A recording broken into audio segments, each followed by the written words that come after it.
morning, or depending on when you're watching this, good afternoon, good evening, or good night. My name's Ross, and as always told, out of Voice of Radio. So today, we're going to be taking a look at all the Tag Team GXs. We got 6 in Team Up, we got 6 in Unbroken Bonds, and you know what? We also had Wailord, who was, or Magikarp and Wailord, who was kind of a promo and kind of in Team Up as well, you know what I mean. Anyway, I thought, time we ranked them out really, wasn't it? So coming in at number 13, the worst one in both the sets, MARSHADOW and MACHAMP. And I'm going to be honest with you, ladies and gentlemen, it's not that I don't like the attacks. The attacks here are fine. The problem is we don't have any good way to accelerate fighting energy, and the only good attack we've got without accelerating fighting energy is a revenge attack. And revenge attacks aren't good enough. So no, sorry, this is the worst Tag Team GX that we've had so far. Boo, hiss, etc. In at number 12, another Pokemon that makes me very sad to leave out of the top 10. It's LATIAS and LATIOS. And look, Latias is Baby Daisy's spirit Pokemon. I love Latias. But the reality here is extremely simple. It is only really good in a Malamar deck where you're accelerating psychic energy. And in those decks, it is quite good. And you can do 240 for 4 energy, discarding 3 of them, but you've got Malamar, so it's fine. But really, is this any better than Malamar Ultra Necrozma? The lovely Joe Bernard from the awesome YouTube channel Omnipoke, when I did my last ranking of Tag Team GXs, told me I had this way too high because it was just the worst version of Ultra Necrozma in Malamar. And although I didn't want to believe him at the time, I think in hindsight he was right. Don't tell him. In at number 11, we've got Greninja and ZOROARK. This is another Pokemon that I really, really want to be good. And it's got everything there that you think it would need. The GX attack is an awful lot of fun. For 2 energy, it gets a couple Pokemon, Darkness Pokemon, out of your discard pile onto the bench. But if you add a 3rd energy on there, you also get to attach 2 Darkness energy from your discard to them. Then, of course, you use Incineroar GX as a 2 Pokemon you get back. You use Incineroar's ability to pop 3 energy on at the cost of 3 damage counters. And all of a sudden, you've just got 10 energy on pretty much straight away. And then for 2 energy minimum, 30 damage plus 30 more for each darkness energy you've got on the field. Well, as soon as you use your GX attack here, and then you use Incineroar's ability, you just go nuts and one-hit KO everything. But it's got a terrible weakness to fighting, and it's just a turn or two too slow, which is really kind of sad. So moving into the top 10, in at number 10, we've got Muck and Alolan Muck. And I'm not a huge fan of Muck and Alolan Muck, if I'm perfectly honest with you. However, it's another one of these decks, so when you put it with Malamar, it's not too bad. It's alright. It really revolves around special conditions, and it does what Ultra Necrozma doesn't do, which makes it worth playing as a separate deck. 3 energy, poison, 8 damage counters between turns, and then you can do 120, and if they're poisoned, you heal 100, which is quite nice, and then the GX attack does more special condition fun time. You can get 15 damage counters on between turns. And what we have here is a Pokemon that I don't think does quite enough damage to be a powerhouse, but certainly is interesting enough to just scrape into the top 10. In at number 9, we got Pheromosa and Buzzwole, and I'm going to be perfectly honest with you, I don't know where to put this one. Because Japan had a brief format where Pheromosa and Buzzwole was legal before Fire got all of their ridiculous tricks like Welder. And in that format, Quad Buzzwole Pheromosa was one of the best decks in the format. It was phenomenal. You use all of the Ultra Beast stuff like Beast Ring and Beast Energy. You got 1 energy, 30 to the active, 30 to the bench. 3 energy, 190. And then a GX attack that can take extra prizes. 1 unless there's a whole bunch of energy on, in which case 3 extra. It was probably the best deck in Japan, but I was in a format we're never going to have. And now it's stuck in a format with a horrendous weakness to fire, where it just doesn't get one-hit KOs quite fast enough. So it was amazing, but we're never really going to see it. In at number 8, we've got Gengar and Mimikyu. And ladies and gentlemen, tell me if I've told you this before, but it's another one of these that can be played with Malamar. Malamar's great at accelerating Psychic Energy, and we've got multiple Tag Team GXs that use Psychic Energy. Don't blame me, blame the card designers.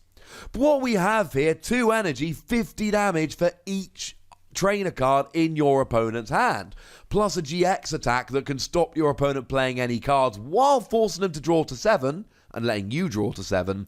And we've got a really, really nice card here. You can use stuff like Lavender Town and play it on its own. Really, this hasn't seen a huge amount of play. It has seen some, with the new Omastar, for instance, seen some success. Generally speaking, this is played as a 1 or 2 of in other Malamar decks to catch your opponent unawares when they've got a handful of trainer cards. It's got potential with stuff like Omastar. It's a good one of in some Malamar decks. It's not the powerhouse we were hoping, but it's still fairly good, so it comes in at number 8. In at number 7, we've got EEVEE and SNORLAX. Another card which can be played on its own, but really is there as a tech. And you can play it in Malamar decks, and you can play it in Welder decks, and it takes double colorless energy. It's really not that difficult to get the energy on here. And really, it's the, well, kind of main attack.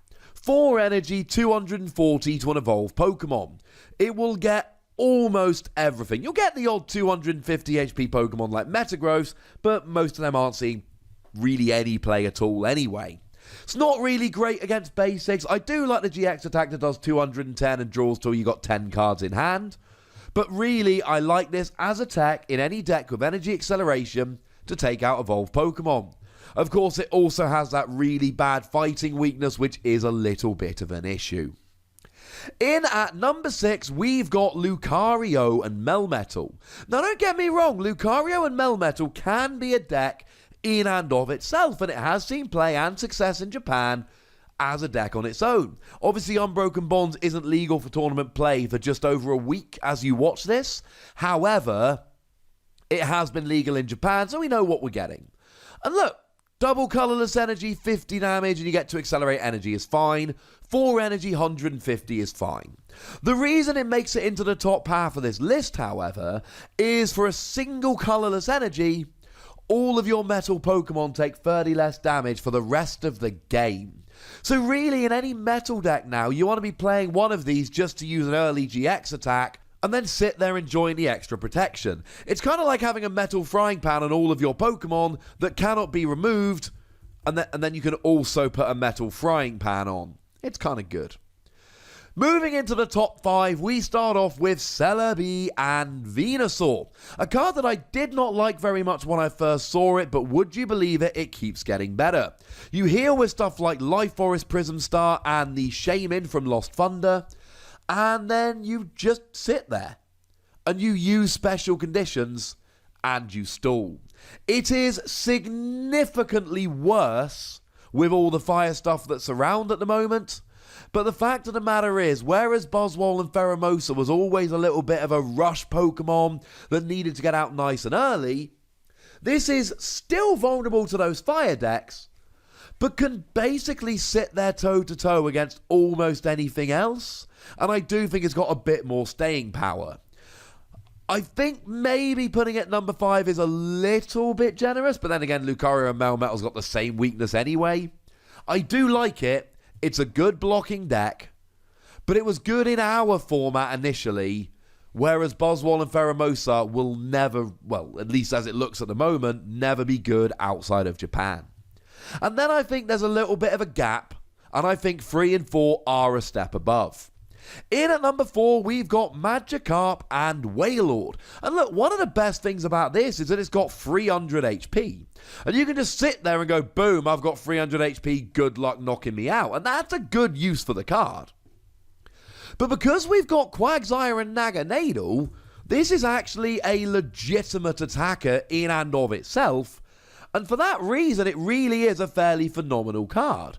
5 energy, 180 is quite good. It'll take out a lot of GXs. Add Choice Band, it'll take out even more. But then it's expensive, but you can do 100 damage to all of your opponent's bench Pokemon. But with the aforementioned Quagsire and Naganadel, as well as the not aforementioned Aqua Patch, we really do put ourselves in a position here where we can get the energy on. And if you can get the energy on, this becomes a really, really good Pokemon. So there we go. In at number 3, we've got a little bit of Gardevoir and Sylveon. I'm a big fan of Gardevoir and Sylveon. This is another deck that has seen a lot of play and a lot of success over in Japan. The first attack gets energy on the field, and it's not onto this Pokemon, but a couple of energy switch will fix that. You can then do 150 and move energy around. And if you're going to get KO'd, you move the energy around. And then either your opponent takes a KO and you don't lose the energy, or you get to Ace Roller and then you got a fresh Pokemon with all the energy on. Then you use a GX attack, which makes your opponent shuffle their entire hand into their deck. Then you whack Fairy Charm on there to get immunity from the requisite EXs and GXs, except your opponent doesn't actually have a Field Blower, and if they do, they've gotten incredibly lucky, but that's the only card in their hand, because you've taken away their entire hand. Yeah, it's a really fun Pokemon, and when Field Blower rotates out, this is only gonna get better. But once again, we've got another big leap, because the 1 and 2 here are 1 and 2 by a country mile, and I think it is a very set 1 and 2. You can argue with the rest of the list, but I don't think you can argue with 1 and 2. In at number 2, Pikachu and Zekrom. This has been ruling the format in North America and Europe since it came out. And until Unbroken Bonds came out, it was doing exactly the same over in Japan. Thunder Mountain reduces your attack cost by 1. Tapu Koko Prism Star accelerates an energy to it. And then you can essentially use the first attack for just the energy in your hand. Then you do 150 and accelerate free energy from the deck somewhere else. Maybe you set up another one of these, or maybe you put it onto the same one, and then you do 200 to the active and 170 to a bench Pokemon. That's pretty ridiculous. Then, of course, you've got all the other extra brilliant Pokemon you can play with it, like Zapdos, like Jolteon GX, and Tapu Koko GX, and Zeraora GX, and it really is a phenomenal card. And that's before we start talking about Electro Power, and the fact that you can actually get up to, well, potentially 120 more damage than you would be doing, and you have just a phenomenal card here, which is over the top good. But it doesn't quite get to number 1. Number 1's Reshiram and Charizard. And we know that Reshiram and Charizard is better than Pikachu and Zekrom, and we can say this with some degree of certainty, because Pikachu and Zekrom was crushing in Japan, and then Reshiram and Charizard came out, and Pikachu and Zekrom is still a good deck. It's still probably the second best deck in Japan. But the first deck, as I explained in a recent video, I'll pop a link in the description, it's all about the Japanese metagame. It is the best deck, and it's not particularly close. More than 3 times as popular in Top Cut as the next highest deck. 230 for 4 energy, and then you got Welder. And Welder accelerates energy while attaching energy. And you've still got stuff like Kiawe. And you can use Fire Crystal to get the energy out your discard. And you can use Fiery Flint to get the energy out of your deck. This is a very fast, very hard-hitting deck. It's even got an Outrage attack just in case your opponent can't go and get a one-hit KO. It's a little bit ridiculous. It's a little bit over the top, and it is the best deck in the format right now, and it's not particularly close. That's in Japan. Give it like 9 days. This should be going up on a Wednesday. In 9 days' time, this will be the best deck in North America and Europe. Simple as that. And that's why it is the best Tag Team GX. I think 1 and 2 are set, and I feel pretty good about 3 and 4, although I wouldn't mind you switching the order. After that, it's a little bit messy, but I feel pretty good about this list. Definitely better than I did the first time round. So I'd like to know what you think about it. So please do let me know in the comment section. Go nuts, but please do remember the rule. Be nice, would ya? And then make sure you like this video, subscribe to this channel, follow me on Twitter at TheWassy. and Twitch for some live action at twitch.tv/PTCGRadio. If you want to support the channel, get some bonus podcasts and all that, head on over to patreon.com/PTCGRadio, where you can do that. And please do make sure you're checking out youtube.com/WassiePlays, where we talk about games that don't have Pokemon in. But by far the most important thing, as always, look after yourselves till next time. Thank you very much for watching. My name's Ross, and you've been watching PTCG Radio.